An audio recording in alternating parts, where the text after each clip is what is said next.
السلام علیکم ویورس، میں ہوں آپ کا اپنا اسٹولجر محمد ستار باکر۔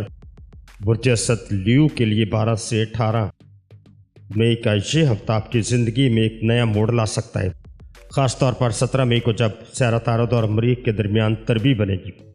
محبت اور تعلقات کی بات کریں تو اس ہفتے آپ کی بات چیت میں تیزی اور جذبات میں شدت آ سکتی ہے، خاص طور پر 17 مئی کو بحث سے گریز کریں کیونکہ چھوٹی بات بھی بڑا جھگڑا بن سکتی ہے۔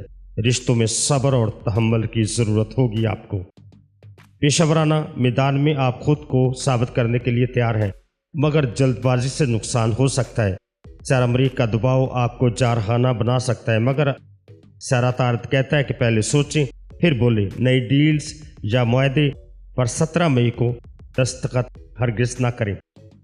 اب آپ کی ذہنی کیفیت اور فیصلہ سازی کی بات کریں تو اس ہفتے غصہ، بے چینی اور جلد بازی، یہ تینوں اس ہفتے آپ کا امتحان لے سکتی ہیں۔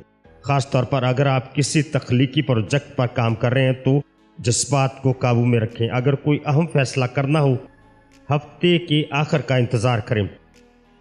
اس ہفتے آپ کا اصل امتحان برداشت اور سمجھداری ہے۔ اپنے خیالات اور الفاظ پر کنٹرول رکھیں۔ جب دوسروں سے اختلاف ہو تو پرسکون لہجے میں بات کریں۔